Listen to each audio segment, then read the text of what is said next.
नमस्कार, मैं बालकृष्ण मुले और आप देखना शुरू कर चुके हैं प्राइम टॉक का स्पेशल सेगमेंट कर्मवीर के हमारे मेहमान हैं। देश भर में सोशल और स्मार्ट पुलिसिंग के क्षेत्र में अपनी अमिट पहचान बना चुके हैं। 2003 बैच के आईपीएस इंदौर रेंज के आईजी सम्मानित श्री हरि नारायण चारी मिश्र, सर आपका स्वागत है। बहुत बहुत धन्यवाद। आपको एक कर्मवीर बतौर देखा जाता है। हम आपसे बातें बहुत सारी करना चाहते हैं क्योंकि आपने एक लंबा वक्त जो है देवी अहिल्या की नगरी में निकाला है। 2 मरतबा आप डीआईजी रहे, अभी आप आईजी बतौर कार्यभार संभाल चुके और कहने की एक दौरा जो है पूरी रेंज का भी निपटा के आ चुके हैं। कहने कि आपके इस पद पर सुशोभित होने के साथ ही कई सकारात्मक छवि के पुलिस अधिकारियों के बीच भी उत्साह का वातावरण देखा जाता है। आपसे उम्मीदें हैं, इंदौर शहर को है, आसपास के जो अन्य 7 जिले हैं उनसे भी है। हम आपसे ढेर सारी बातें तो करना चाहेंगे, लेकिन शुरुआत करना चाहेंगे आपके आदर्श विद्यार्थी जीवन को लेकर। किस तरह याद करते हो, क्योंकि अब वो मुकाम आ चुका है जब पुरानी स्मृतियों को भी एक बार फिर याद किया जाए। विद्यार्थी जीवन जो होता है जी, वो व्यक्ति के निर्माण का क्षण होता क्या है। बात है, खूब सुंदर। उस समय जो हम चीज़ें सीखते हैं, जो संघर्ष करते हैं, उन परिस्थितियों से, चुनौतियों से जैसे हम रूबरू होते हैं, उनका सामना करते हैं, वो चीज़ें आपको निर्मित करती हैं और आगे के संघर्ष में वो काम आती हैं। जैसे कि अगर हम बड़े पैमाने पर इसको देखें तो जैसे कोई यूपीएससी की तैयारी करता है, सिविल सर्विसेज की तैयारी करता है, उसमें पैमाना बनाया गया है उन विषयों के ज्ञान को। जैसे मान लीजिए किसी ने इतिहास पढ़ा, किसी ने समाजशास्त्र पढ़ा, किसी ने मैथ पढ़ा, तो अलग अलग विषय में एक बहुत ही उच्च स्तर की पढ़ाई सभी लोग करते हैं। एक पढ़ाई होने का चयन होने के बाद वो व्यवहारिक ज्ञान, जो विषय का जो सब्जेक्टिव ज्ञान है, वो आगे ज़्यादा कैरी फॉरवर्ड नहीं हो पाता।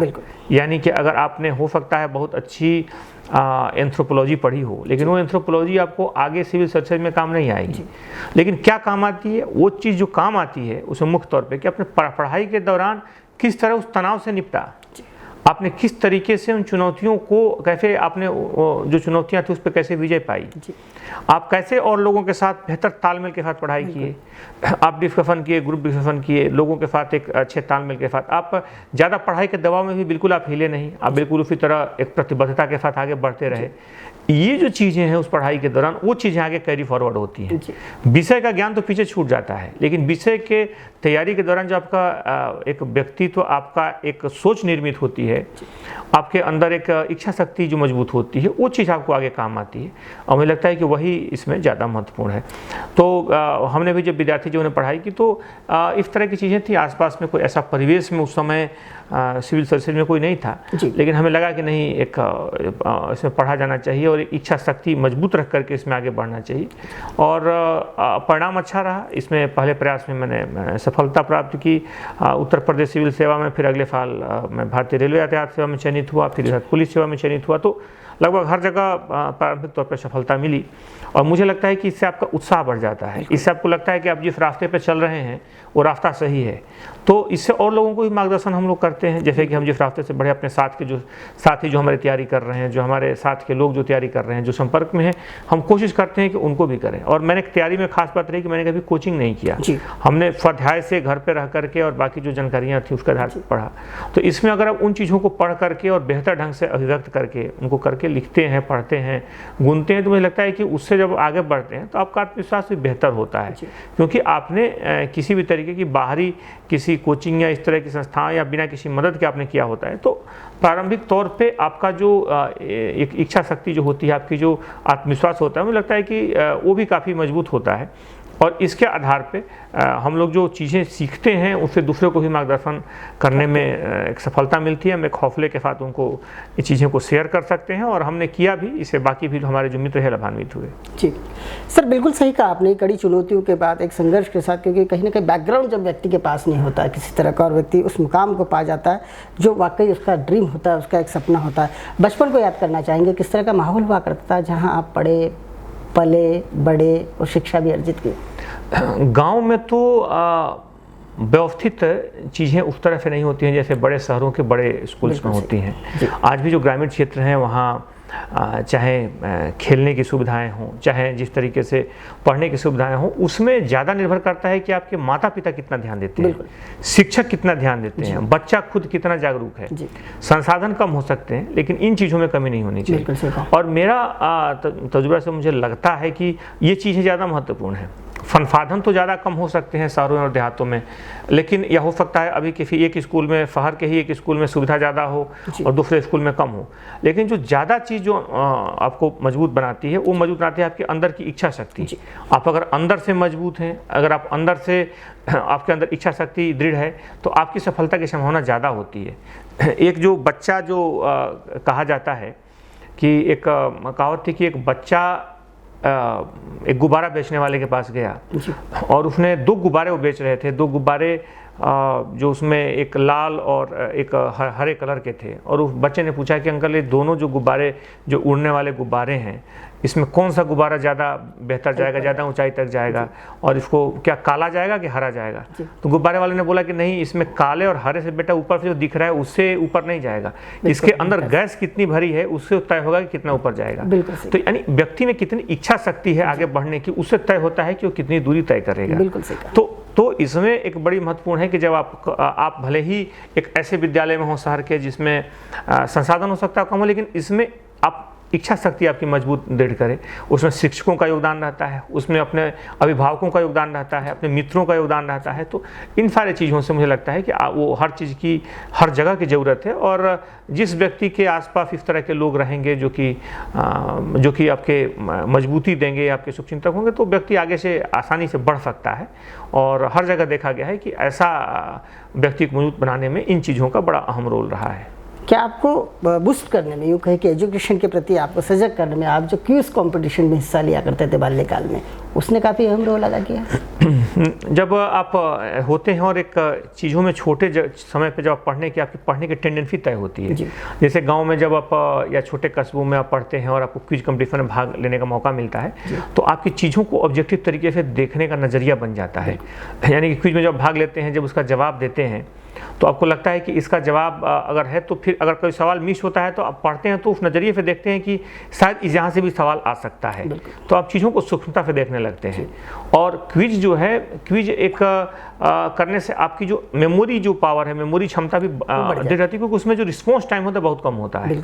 आप जब क्विज जैसे कंपटीशन में भाग लेते हैं, आपको तत्काल उसको रिमाइंड करके, रिकॉल करके तत्काल चीज़ों को बोलना होता है, तो इससे आपकी स्मरण शक्ति भी बेहतर होती है, आपका देखने की जो सूक्ष्म दृष्टि होती है वो भी बेहतर होती है। तो इन सारी चीज़ों से काफ़ी अंतर पड़ता है, और मुझे लगता है कि जब हम लोगों ने किया और इसमें सफलता मिलने लगी तो उत्साह भी बढ़ने लगा। फिर हर स्तर पे हम लोगों ने भाग लिया, जिला स्तर पर, यूनिवर्सिटी स्तर पर, फिर नेशनल लेवल पे, तो हर जगह भाग लिया और अपेक्षित सफलता भी मिली। BHU को याद करना चाहेंगे फिर एक बार, आज आइए। BHU जो था, जैसे ग्रेजुएशन और पोस्ट ग्रेजुएशन जो होते हैं, एक विद्यार्थी के, स्टूडेंट्स के जीवन के निर्माण का सबसे महत्वपूर्ण क्षण होता है, जहाँ से उसकी आगे की यात्रा की दिशा तय होती है और गति भी तय होती है। दोनों चीज़ों को अगर हम देखें तो BHU में जब जाए तो हम लोग एक अच्छा माहौल मिला, एक बेहतर वहाँ पे प्रतिभाशाली छात्रों की एक हमें उनका साहचर्य मिला, उनके साथ हम लोगों ने तैयारी की, और हम लोगों ने जब 20वीं की तैयारी की, शायद यूनिवर्सिटी में एक अच्छा कंपटीशन का, प्रतिस्पर्धा का माहौल था उस दिन। LSL अभी भी जो वहाँ पे एडमिशन्स होते हैं वो भी कंपटीशन के माध्यम से होते हैं, और उसमें जो लोग आए वो लगातार एक दूसरे से एक स्वस्थ प्रतिस्पर्धा थी, लोगों ने तैयारी की और अच्छी पढ़ाई की, और इसका परिणाम यह हुआ कि उस पढ़ाई के दौरान जिन लोगों ने भी किया, सभी जीवन के अलग अलग क्षेत्रों में अलग अलग ऊंचाइयों पर हैं, और उसके कारण हम लोगों को एक मेहनत करने की, एक स्वस्थ प्रतिस्पर्धा की, बेहतर ढंग से लिखने की, और एक ही विषय पर अलग अलग दृष्टिकोण से चीज़ों को रखने की एक क्षमता विकसित हुई, और वो आगे प्रतियोगी परीक्षाओं में बहुत काम आई। बिल्कुल। सिविल सर्विसेज को आपने चुना, वो कौन सी उम्र थी जब आपको ऐसा लगा कि अब मुझे इस लक्ष्य की ओर आगे बढ़ना चाहिए? ग्रेजुएशन के आसपास हम लोगों ने तय किया कि अब सिविल सर्विसेज ही सबसे बेहतर विकल्प है, और सिविल सर्विसेज जो है एक करियर का बेहतर एक दायरा तय करता है, आप लोगों से सीधे जुड़ते हैं, और पुलिस सेवा उसमें और बेहतर है, क्योंकि अगर आप जब लोगों से जुड़ते हैं तो आप आम आदमी से जुड़ते हैं, उसके सुख दुख में साझेदार होते हैं, और एक व्यक्ति को जो कि दुखी थे उसके उस दुख को भी मुस्कान में बदलने की आप क्षमता रखते हैं अगर आप तत्परता से कार्रवाई करें तो। और आपकी जो शक्तियां हैं, आपके जो उत्तरदायित्व हैं, वो उत्तरदायित्व लोगों के उनकी लाइफ एंड लिबर्टी यानी जीवन की जो स्वतंत्रता है, उनकी जो निजता है, उसको प्रभावित करते हैं, जो कि सबसे ज़्यादा महत्वपूर्ण होता है। तो ये चीज़ों को जब हम लोगों ने महसूस किया तो निश्चित तौर पे जब ऐसे आपके पास कोई उत्तरदायित्व मिला है तो उसके प्रति जिम्मेदारी भी बेहतर है, जिम्मेदारी भी बड़ी है और उसका उपयोग भी सही तरीके से होना चाहिए। तो इस संजीदगी के साथ हम लोगों ने उसका उपयोग भी किया और कोशिश की कि हमारे साथ जो अधिकारी हैं वो भी पूरी तरीके से उसका अनुसरण करें।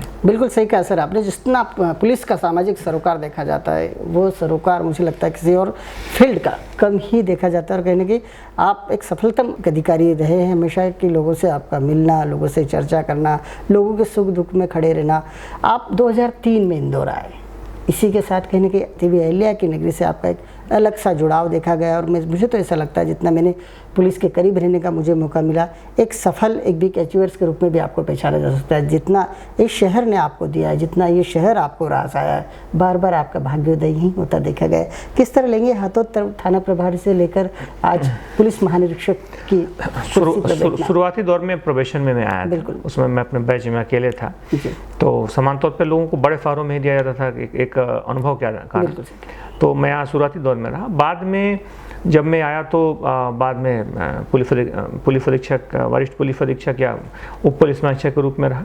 और बाद में जब कोरोना की चुनौती आई उस दौरान भी मुझे काम करने का मौका मिला। वो निश्चित तौर पे एक चुनौती का दौर था जबकि पूरे देश में तीसरे नंबर पर यहाँ पे इस तरह की समस्या थी।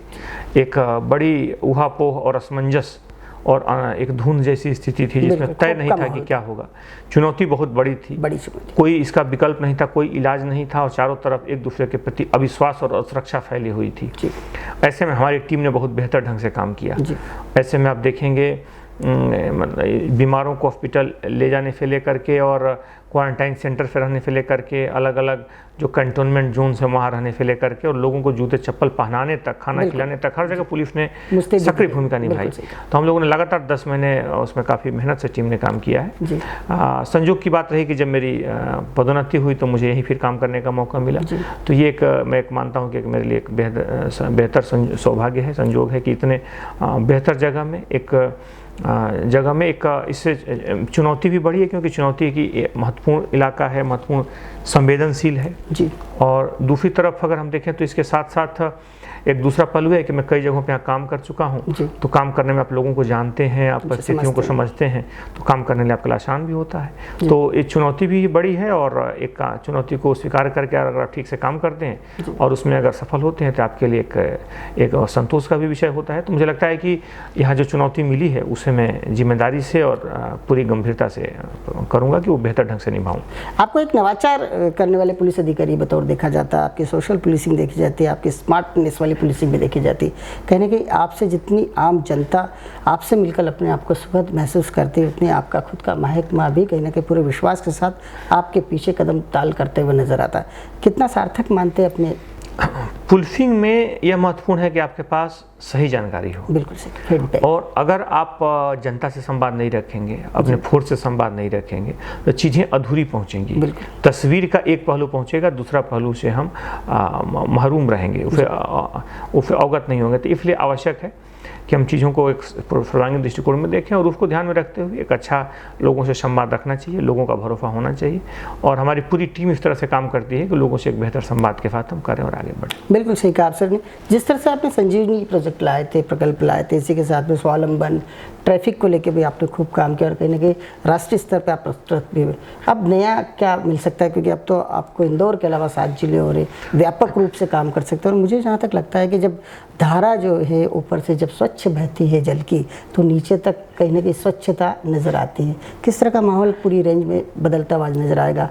आप एक दौरा भी करके आ गए, अधीनस्थ कर्मचारियों अधिकारियों से मुलाकातें भी हो चुकी है।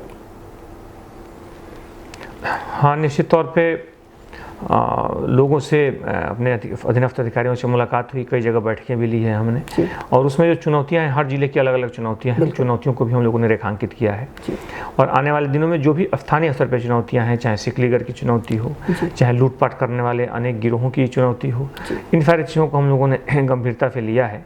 और हमारी पूरी कोशिश है कि इस तरह के आपराधिक गैंगों पर काफ़ी प्रभावी कार्रवाई हो। उनको जो भी इस तरह लोग, उनको ज़्यादा फायदा, उनको एक पुलिस के रडार में लाया जाए, उनके हिस्ट्री शीट जैसी चीज़ें खोली जाए, उनके खिलाफ कड़ी वैधानिक कार्रवाई की जाए, उनके अवैध निर्माणों को तोड़ा जाए। और अभी प्रदेश में जिस तरीके का माफिया के विरुद्ध जो मुहिम चल रहा है उसको और रफ्तार दी जाए। कहीं ना कहीं सर देखा गया कि जब जब आप इंदौर शहर की कमान संभाले तब तब आपको कोई ना कोई ऐसा मुद्दा मिला है, इशू मिला है कि आपको पूरा मौका मिला है कुछ कर गुजरने का। पहले आपने गुंडों की जो युग है कि कमर तोड़ी, और अब जो है नशे के खिलाफ आपने खूब युद्ध स्तर पर मैदान संभाल रखा, एक वॉरियर की तरह काम कर रहे हैं और हर उस चीज़ को कहीं ना कहीं सूक्ष्म दृष्टि से उसका विवेचना करके उसमें आगे बढ़ते नज़र आ रहे हैं। बाकी कितना बड़ा रैकेट लगता है आपको? मुख्यतः युवाओं को अगर सबसे ज़्यादा कोई चीज़ प्रभावित कर रही है तो नशा है, बिल्कुल। और उसको ध्यान में रखते हुए हम लोगों ने लगातार इस नशे के खिलाफ कड़ी कार्रवाई सुनिश्चित की है। 70 करोड़ के देश के सबसे बड़े ड्रग रैकेट का तो पर्दाफाश हुआ ही, ये फिर जुड़े हुए उन तमाम अपराधियों को किया कि जो कि अपराध में बड़े स्तर पर और बड़े समय से काम कर रहे थे, उन लोगों के पूरे नेटवर्क को ध्वस्त किया गया। और ये काफ़ी एक तरह से बड़ी चुनौती थी पुलिस के लिए, और पुलिस ने उस चुनौती में सफलता हासिल की है। हमारी टीम, अब हालांकि मेरी जिम्मेदारी बदली है, पूरी टीम हमारी अच्छी बेहतर ढंग से काम कर रही है, लेकिन आने वाले दिनों में दूसरे जिलों में भी इस चुनौती को लेकर के हमारी टीमें सजग हैं, और बड़े स्तर पर दूसरे जिलों में भी ये कार्रवाइयाँ आपको लगातार देखने को मिलेंगी। हाई प्रोफाइल लोग कितने जुड़े हुए देखा जाए नशे के कारोबार से? क्योंकि जिस अंदाज में देखा जा रहा है, शहर बढ़ रहा है, स्मार्टनेस के साथ बढ़ रहा है, कहीं ना कहीं 40 से 45 लाख लोगों का मूवमेंट हर दिन यहाँ बना रहता है। वाकई फोर्स की कमी लगती है? निश्चित तौर पर फोर्स की कमी है जी। और अगर हम देखें तो फोर्स में भी जो भी उपलब्ध है उसमें किया जा रहा है। इसको 2 स्तरों पे इसको एड्रेस भी किया जा रहा है, जैसे कि अभी आप देखेंगे पदोन्नति की एक शासन स्तर पर, पुलिस मुख्यालय स्तर पर एक नीति तय की गई है जिसमें विभिन्न रिक्त पदों को भरा जाएगा। कांस्टेबल लेवल की भी रिक्तियों की आने वाले दिनों में पूर्ति की जाएगी, तो ये चीज़ें, समस्याएं दूर हो जाएंगी। एक अभी तत्कालिक समस्या है, लेकिन आने वाले दिनों में इसे दूर कर लिया जाएगा। और साथ ही साथ यहाँ की जो टीम है तमाम चुनौतियों को लेकर के पर्याप्त जागरूक है। हम लोगों ने हर जिले में अपनी इस तरह की प्राथमिकताएं और चुनौतियां तय की हैं, और आने वाले दिनों में इसी तरह की कई बड़ी सफलताएं अलग अलग पुलिस की टीमों के द्वारा आपको देखने को मिलेंगी। ट्रैफिक के क्षेत्र में कोई बड़ा कार्य कर सकते हो, क्योंकि अब तो विजन आपके पास है, शहर आपने देखा हुआ है, कहीं ना कहीं इंदौर में जितना मौका आपको मिला है रहने का, सड़कों पर घूमने का, नाइट गश्त करने का, भ्रमण करने का, किस तरह एक नई सोच बनी है? इंदौर में निश्चित तौर पर भी वाहन की संख्या ज़्यादा है, लगभग 24 लाख वाहन है, और प्रति व्यक्ति शायद देश के जो सर्वाधिक ज़्यादा वाहन वाले शहर हैं उनमें इंदौर शुमार है। तो इसको ध्यान में रखते हुए जो इंफ्रास्ट्रक्चर से जुड़े जो मुद्दे हैं, जो इन्फोर्समेंट से जुड़े मुद्दे हैं, उस पर पुलिस काम कर रही है। एक्सीडेंट्स की संख्या में तो कमी आई है, लेकिन जिस तरीके से होना चाहिए अपेक्षित, उसके लिए पुलिस और सक्रिय है और कई टीमें भी लगाई गई हैं। तो मुझे लगता है कि आने वाले दिनों में इसमें और ज़्यादा कमी लाई जा सकेगी। बिल्कुल सही बात। एक खास बात हो रही कि आपके जो कर्मचारी हैं वो भी बरसों बरस से संयम का परिचय दे रहे हैं, कहीं ना कहीं उनके वीकली ऑफ को लेकर जो चर्चाएं होती है, मैंने सुना है कि अब वाकई ठोस सॉफ्टवेयर तैयार किया जा रहा है, और आपकी अगुवाई में एक खुशखबरी फिर इंदौर जिले सहित आसपास के जिलों को भी मिल सकती है साप्ताहिक अवकाश की। साप्ताहिक अवकाश बीच में शुरू किया गया था और कुछ दिन किया भी, लेकिन कई बार बल की कमी के कारण व्यवहारिक रूप से पूरी तरीके से लागू करने में कई समस्याएं आती हैं। लेकिन हम लोगों ने फिर इसको नए सिरे से पुनरीक्षित किया है, और उम्मीद है कि आने वाले दिनों में फिर इसे सबको उपलब्ध कराएंगे। सर, आपको एक असाधारण व्यक्तित्व के धनी व्यक्ति के रूप में पेश आना जा सकता है, जिस तरह से आप संयमित व्यवहार करते हैं, चाहे कितना भी आप पर काम का लोड हो, दबाव हो, प्रेशर हो, क्योंकि इंदौर जैसे महानगर के करीब पहुंचने वाले शहर की कमान जिस शख्स के हाथ में होती है, मुझे लगता है कि कई बार कितना वर्कलोड होता होगा। किस तरह काम का डिस्ट्रीब्यूशन करते हैं, किस तरह अपने आप को दिमाग को कूल रखते हैं, क्या वो टिप्स है आपके पास में जो हमेशा आपका चेहरे पर मुस्कुराहट, ग्लो सदैव बरकरार बना रहता है? आप जब इन बड़े फर्मों में काम करते हैं तब बस एक बड़ी टीम भी होती है, चुनौतियां भी बड़ी होती हैं, उनका एक सम्यक निर्धारण करना, हर व्यक्ति की क्षमता का सही पहचान करना, उस क्षमता के अनुरूप उसको जिम्मेदारी देना, उस जिम्मेदारी के साथ साथ उसको सही रूप से कार्य विभाजन करना, जो काम नहीं कर रहे हैं, जो व्यवस्था को बिगाड़ रहे हैं उन्हें दंडित करना, जो बेहतर काम कर रहे हैं उन्हें पुरस्कृत करना, ये भी एक आपके सामान्य व्यवहार का हिस्सा होना चाहिए। और मुझे लगता है कि एक संतुलित ढंग से, एक निष्पक्ष ढंग से काम करके आप इन चीज़ों को, इन समस्याओं पर, इन चुनौतियों पर विजय प्राप्त कर सकते हैं और बेहतर ढंग से इन चुनौतियों से निपट सकते हैं। बिल्कुल सही कहा आपने। आपसे एक अंतिम सवाल पूछना चाहेंगे, जो आपका अंदाज़ है, जिस अंदाज़ को मैं देखता था 2003 में, बड़ी सादगी के साथ आप अपना कार्य करते दिखाई दे जाते थे, चाहे किसी भी पद पर रहे आप, 2 बार DIG रहे, SP रहे, शहर मध्य प्रदेश के अन्य शहरों में भी SP रहे, आपका व्यवहार कभी बदला नहीं, एक जैसा समान व्यवहार, कहीं अहंकार से दूर, अपने आप को फिट है बॉस वाले अंदाज में रखने का स्टाइल, कौन सा मूल मंत्र है आपकी? मुझे लगता है कि अगर आपको बड़ी जिम्मेदारी मिलती है तो एक आपको मौका मिलता है लोगों से जुड़ने का, उनके दुख दर्द को दूर करने का, उनके समस्याओं को समझने का, और ये मौका क्षणिक होता है। उसमें आप जानते हैं कि कोई भी पद अस्थायी नहीं होता, पद अस्थायी होता है, और अगर आप हमें मौका मिला है तो उसका व्यवहारिक बेहतर उपयोग करके हमें उसका बेहतर उपयोग करना चाहिए।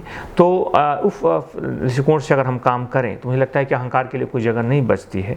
हमें एक सहज होना चाहिए, हमें आम व्यक्ति के प्रति समानुभूति से काम करना चाहिए, एम्पैथी से काम करना चाहिए, और क्योंकि हम उस व्यक्ति के लिए काम कर रहे हैं, उस व्यक्ति को राहत देने के लिए काम कर रहे हैं, तो इस भावना से अगर हम काम करें तो मुझे लगता है कि अहंकार जैसी चीज़ों की कोई जीवन में जगह नहीं रहता। क्या बात है। आपका जो संदेशात्मक जो अंतिम प्रश्न का उत्तर रहा वो कहीं ना कहीं कई लोगों को मैसेज के रूप में उनके जहन में उतार के अपने जीवन को सार्थक करने वाला रहेगा। आपने हमसे चर्चा की, आपका हृदय से धन्यवाद। हाँ, नमस्कार।